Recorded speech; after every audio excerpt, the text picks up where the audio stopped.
If you've been watching some of Cam's videos earlier this year, you will know that he has found some stress issues on his 1970 Plymouth Roadrunner. This should really not be that surprising considering it's a 52-year-old muscle car, it's a unibody, and it's probably been run hard most of its life. To help keep the stress down, as Cam plans on adding even more power, maybe I shouldn't have said that yet. Anyway, the fix is to add subframe connectors to help reinforce the unibody. In this video, Cam makes his own subframe connectors on his B-body Mopar. This should stiffen the car for better performance and reduce the flex in the body. How stiff?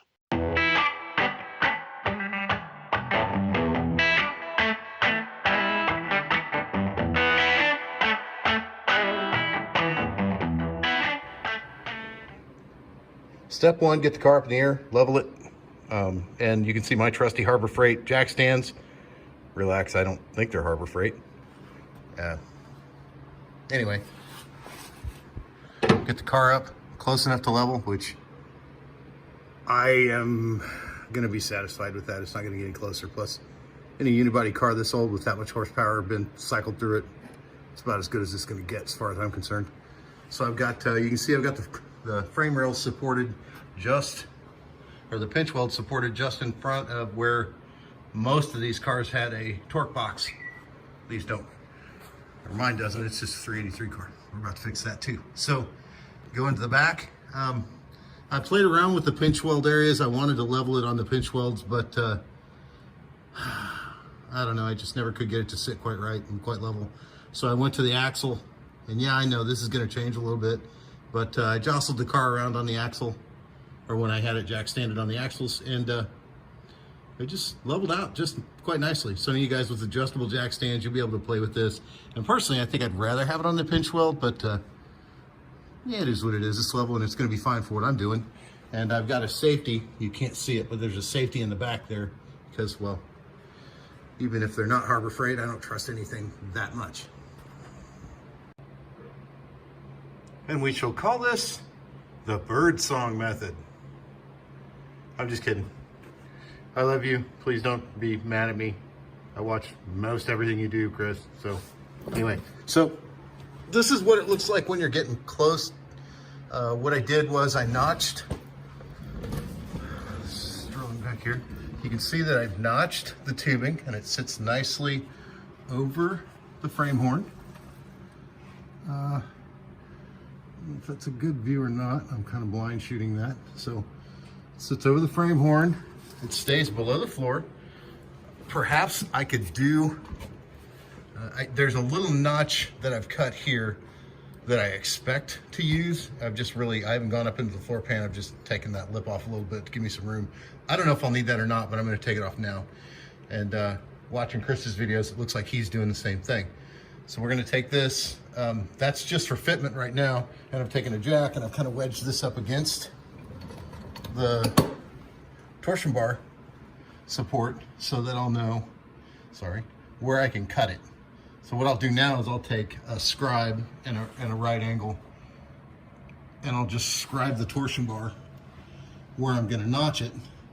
And as you can tell, this guy's only 2 inches thick, so I'll probably come up and just barely nick the bottom of this hole here, but ultimately there's still probably another inch of this left where it touches the floor pans. All that stuff will still be intact.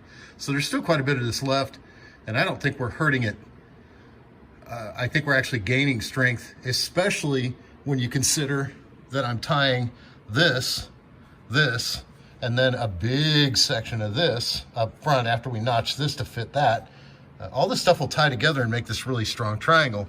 So we're gonna do some more trimming, and I'm not gonna video that. I'll show you what it looks like when it's done. And I will take some measurements for you all to use for B-body. Pretty much any Dodge or Plymouth 68 970 B-body, you'll be able to use these dimensions because I'm fairly certain they're all the same. Now, if you really get creative, if you really get creative, you might even be able to make a plate that goes in here and ties into where your leaf springs hook. I don't know. I might do something like that eventually. Right now I'm in a bit of a hurry, and I'm not saying I'm done here. I'm saying I'm gonna burn these in real quick, and be done with this for now. I think it's US Car Tool. I don't recall, but there's a outfit that makes some really good stiffening box setups for these, and they make a really nice contoured. It looks like factory stuff. It's beautiful. It connects this frame rail, and you weld into the floor pan, and it's great. And I love those, but I don't have time for that right now. So we're gonna go this route, and it'll be fine. Plus, their setup only tees into this frame, and I just don't see the value of this. I don't see. It's strong, but it's not as strong as grabbing this, grabbing that, and then grabbing back behind us and tying this all together. It's just not as strong as it could be. So I think this would be a stronger option. We'll see. So I'm gonna start cutting. As I had the tubing in place, I used the tubing as my template. I just scratched down the sides of it into the lower control, or excuse me, the torsion bar brace. I scratched those spots, and now I'll just go up. I'll just go up the depth of the tubing here and cut out a nice notch. I also made a scratch along the side of the tubing, give me an idea of the area I'll need to clean as it protrudes forward, and I'll have to clean that area because that's where it's going to sit, and that's where I'm going to have to weld it. So I'll have to clean off all that side of there, so I'll have a good place to weld to, because it's going to come in and mount to this area right here. So 2 for 1 there. You get to scribe a couple different spots, and then you start cutting. It's fairly straightforward there. And then I also scribed on the, I don't know if I'll be able to see this or not, but you can kind of see a sloppy, yeah, you can kind of see there where I took a base, kind of a guesstimate, and I'll have to cut off some of this to get it to sit right, but this is kind of what that cut's gonna look like.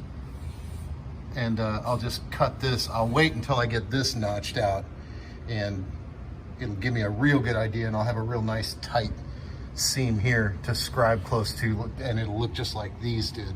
So I'll have a real good idea, so I won't take off too much metal, so I'll have nice tight joints to weld to. Moving on. All right, there's the notch. And its relationship to, we're fairly close. That'll work just fine. And you can see that now it's sitting, the only place it's hitting is right there. So I can, so I can scoot around to the other side and draw a really nice tight line, scribe it to the frame, or to the subframe connector, and get it fairly accurate. I'll leave it a little fat, just so I can fit it later, but that's the plan. This is turning out just exactly like I thought it would. The only thing I would do differently for the next side that I'll do is in the corners I'll drill holes. I'll measure up and I'll drill a hole. It'll make the corners a little easier to get to. And that side has its own special problems. It's got a parking brake cable, and I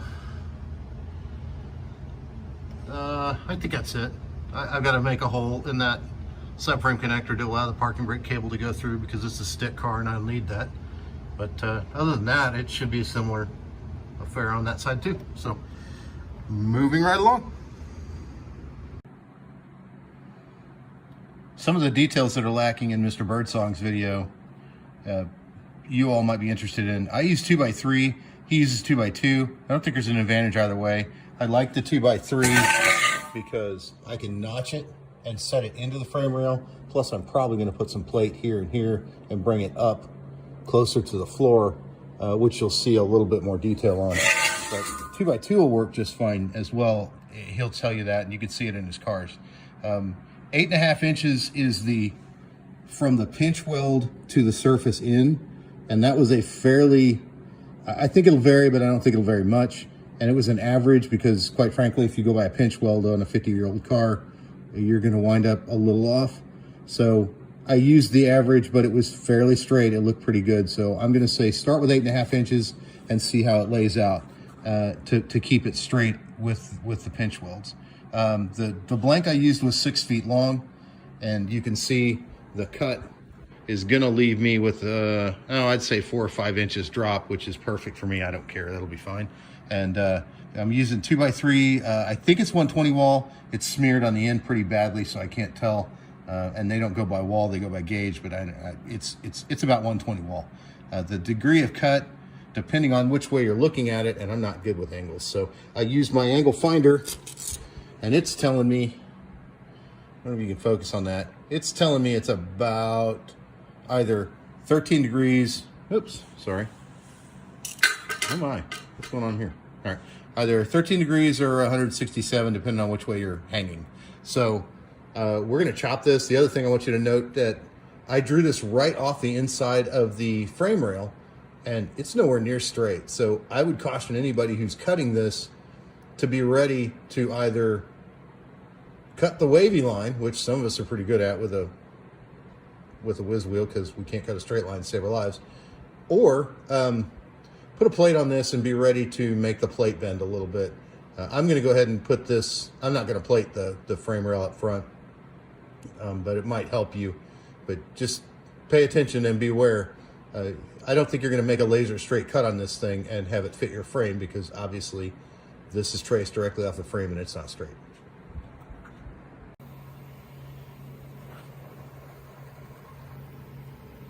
Here's the fitment. It's a little gappy, but I had to push some things around a little bit to get it to go right. I'll be able to do it. The joints that matter are tight, so I'm okay. We'll do this okay. The mistakes I made that I'll pass on to you, if I can get that to focus. The top of the rail, like I said, it wasn't square, and I made a mistake, and I tried, you can see a little bit of the bow. Man, my recommendation is don't do that. I won't do it on the other side. I'll cut it as flat as I can, or as straight as I can, that angle. And there's what the bottom looks like, and I cut it as straight as I can, and it actually followed the bent frame better. Gotta figure that out, I don't know. But you can see it fits okay, and there's nothing there I can't fill with weld. So it's gonna be a good weld. I'll get plenty of penetration. I'm gonna tear this all down one more time, grind everything, clean everything up,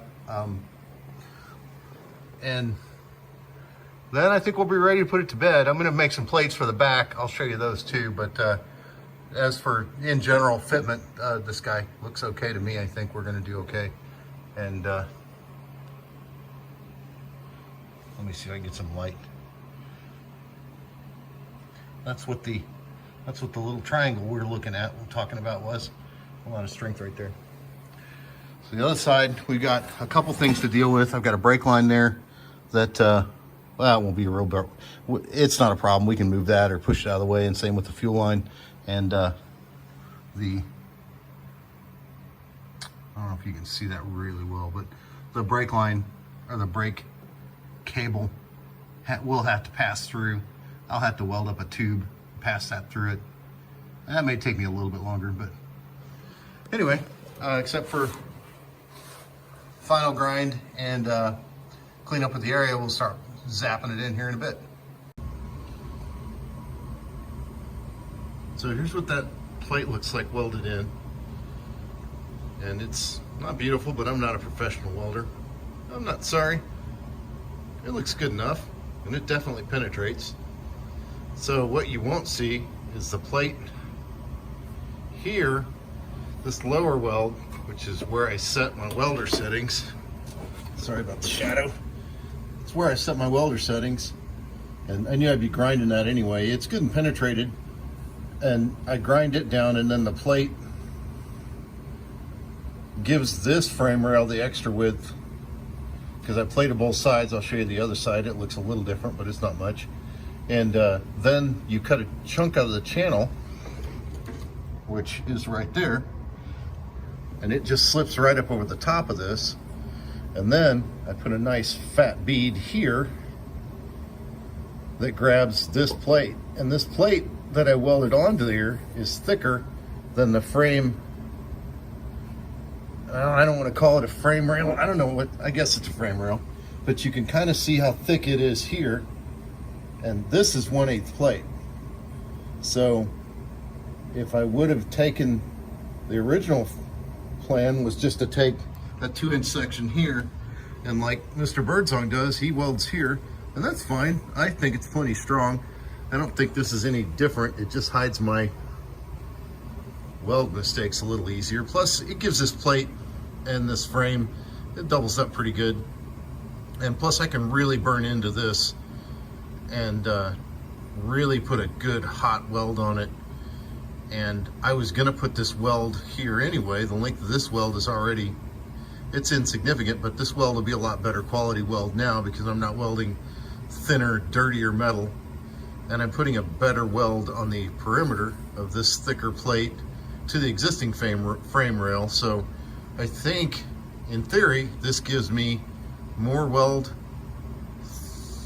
and probably a better weld and thicker frame plate too. So if we go under here, sorry about the motion sickness there.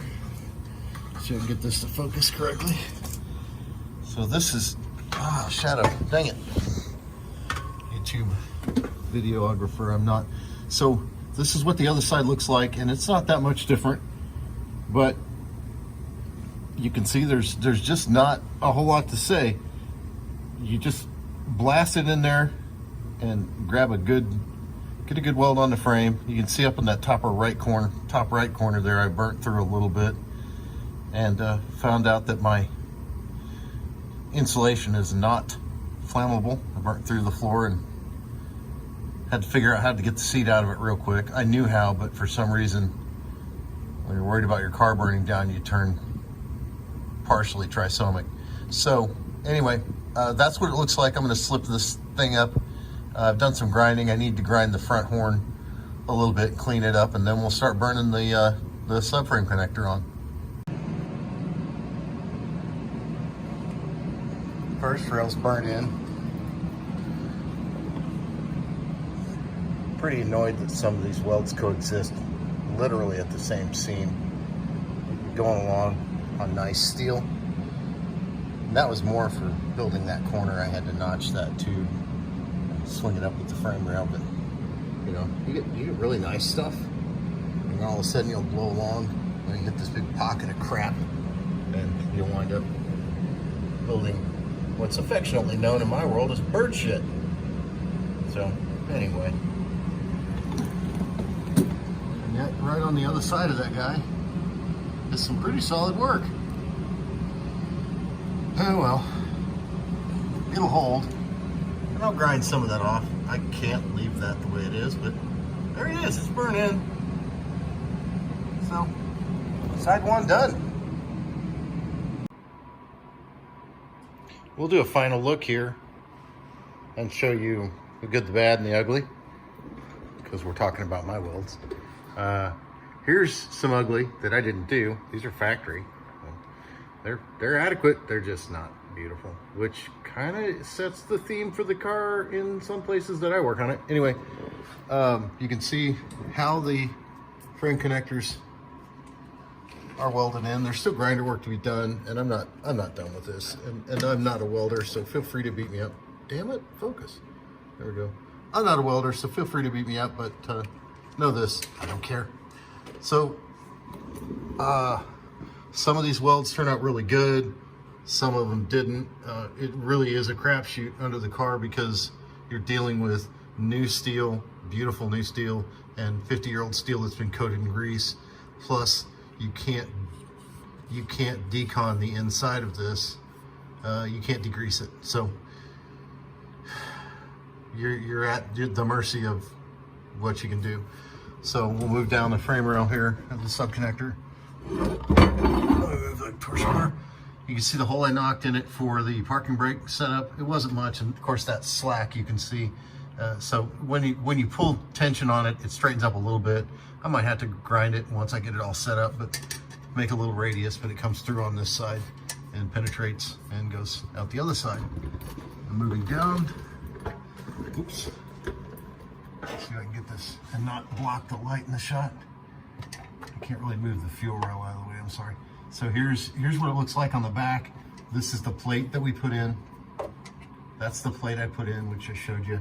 Here's the rail, and that plate and this rail allow a lot more heat and a lot hotter weld and a lot deeper weld than you would have if you were trying to do this to the frame, the subframe, or the subframe rail horn. So they're fairly thick, but you're just going to blow through it if you go at it with this amount of heat. So I get to lay down a lot nicer bead here that's a lot more effective, I think. And then I take the perimeter of this plate and go around, and I get a real good bite on the frame rail without blowing through it anywhere.